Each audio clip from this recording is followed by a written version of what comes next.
I told y'all that Illinois was super red. I told y'all.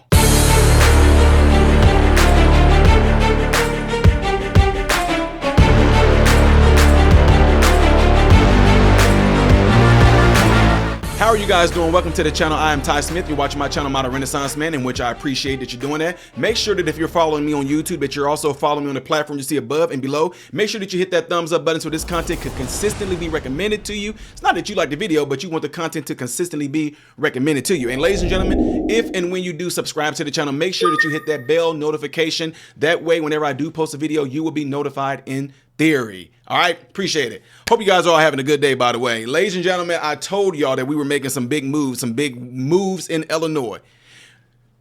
I cannot tell you over the past 4 years how many times I went to several counties here in Illinois, speaking at events, letting people know about this crazy rhetoric that has been plaguing us for the longest, and people have woken up in Illinois, and it's proven based off how red we went. Decatur, I got to give y'all a shout out. I couldn't believe how red Decatur was. I couldn't. Like, I was shocked at that, but I'm also happy about that. I mean, man, that's awesome. But ladies and gentlemen, here's the next big thing that we're going to be talking about right here. Bam.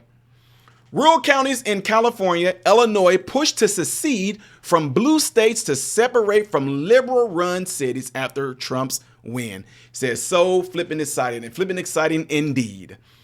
They've had enough. A movement in myriad of rural counties across deep blue states such as Illinois and California to split off and form new states appears to be gaining some steam in the wake of November 5th election.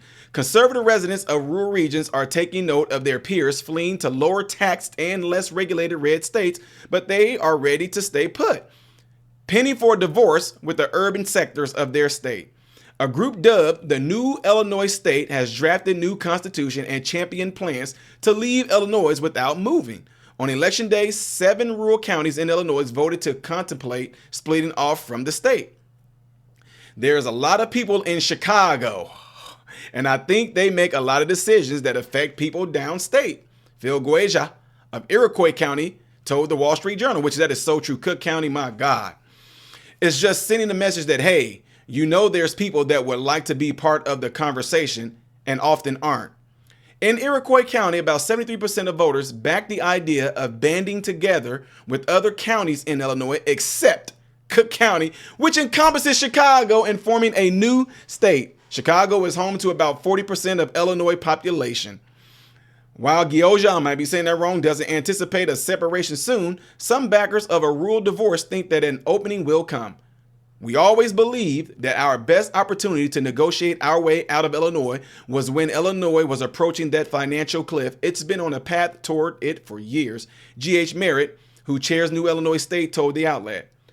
Out in California, a similar movement has taken root as well. The New California State Organization hopes to split off the counties outside the Bay Area, Sacramento and Los Angeles.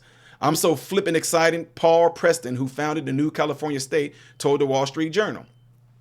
Preston bashed the Golden State to the outlet as one-party communist state, and technically they have seceded from the Union already. But his and other like-minded movements face an uphill battle. To win statehood, they would need the green light from state legislators. Difficult to lock down from the states where they'd like to split off.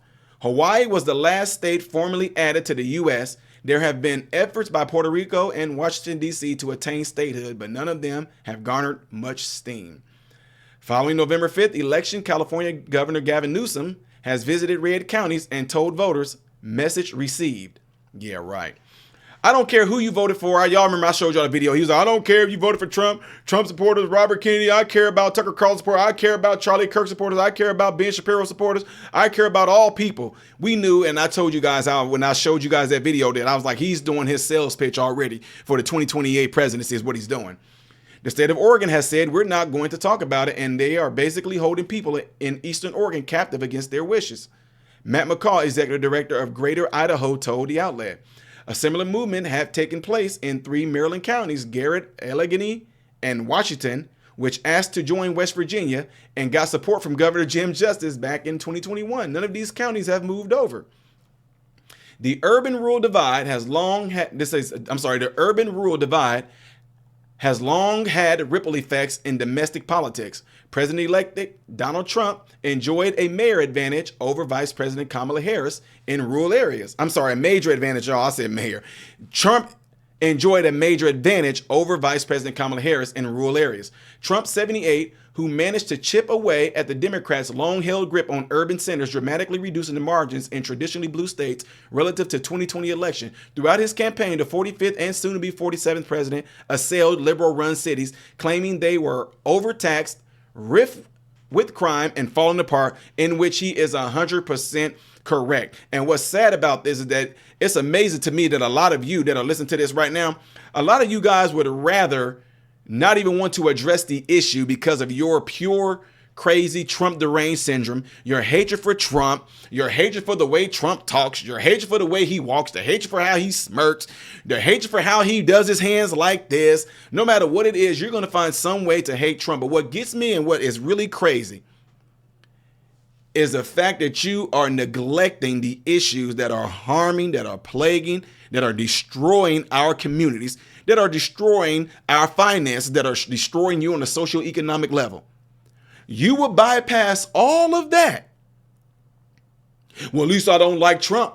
Well, at least we didn't. Like, if Trump didn't get elected, y'all would be like, well, I know we're going to suffer. I know America's going to suffer. I know we're going to have high crime rates. I know we're going to have illegals pouring in like nobody's business. I know we're going to have to, I know our taxes are going to increase to foot the bill for these illegals, but at least we don't have Trump up in office being mean. Are you crazy? Are you crazy?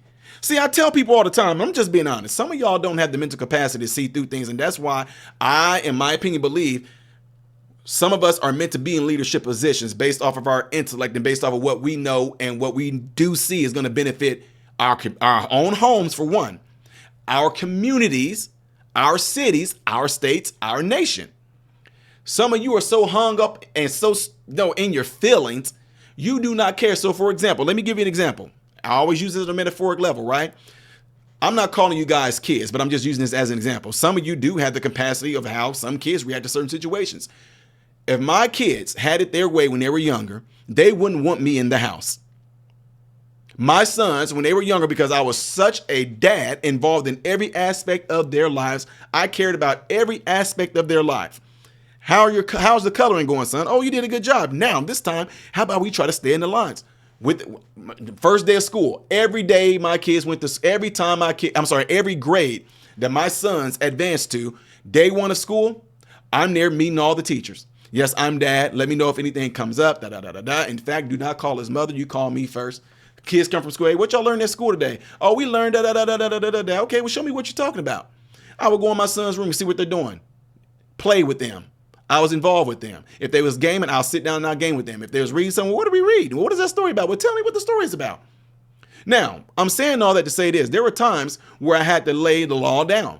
Disciplinary actions took place. Things had to be taken away from them. I didn't care if they cried. I didn't care if and I told them, and when I take something from you, do not come to me and say, Dad, do you know when I'm going to get it back? Do not come to me and say nothing. I will let you know when you get it back. So in their minds, I can't ask that. All I can do is hope one day that I get it back. I can hope one day that I'll be able to go play with this video game again. I will hope one day that I'll be able to go outside and play. Instead, I'm looking out the window watching my friends play. But they learned their lesson. Now, if they had it their way, they would say, I don't want Dad in the house, Mom, because Dad too mean. Dad don't let us do this. Mom, I don't want Dad in here because now, if they had it their way and I was out the house, you tell me what would happen to my home. It would be completely in ruins. My sons, them, I'm just keep it real. Y'all know how it is as boys grow. Ladies, there's nothing you can do. Yes, I can. No, you won't. You can say everything that you want to. My sons, no, I'll know you. Once they get around 11, 12 years old, there's nothing you're going to be able to do to them. You can try to whoop them, spank them as hard as you want to. There is nothing you're going to be able to do with them. We see it every day when we see how kids are, like the video I showed yesterday. There's nothing you're going to be able to do with them. Yelling and screaming, nothing. But it's different when you have a father there. So my point in saying all that, though, ladies and gentlemen, is this. If my sons had it their way based off their intellect at the time of them being children, and I was out the house, protection would be gone. They won't be able to eat because the finances will be gone. It's going to be in shambles because they're going to be going at it with my wife. There's not going to be nobody coming there. There's not, you know what I'm saying? That's what I'm getting at. So what am I saying that for? A lot of people are in the mindset, I don't want Trump. I don't want him to be gone. And look what happened these last 4 years. without no structure being there, without no law and order being there. And you're going to tell me that the last 4 years has been the best years of your life, the best years of your life on a financial level, on a social level, all the crazy stuff, men and women's sports. You telling me that's been the best 4 years? Yeah, okay. Anyway, you're delirious. Y'all, let me know what y'all think is by putting it in the comments below after this video. And don't forget to do what you guys see in that cloud right there. If you would, please. And ladies and gentlemen, the next video that I will be doing in chronological order is going to be up here. Things that I do as a variety on this channel will be right here. I am Ty Smith, modern Renaissance man, hoping and praying that every last one of you have food, shelter, and clothing. And most of all, I pray every last one of you guys are in great health, mentally, physically, emotionally, spiritually. God bless you all through Jesus.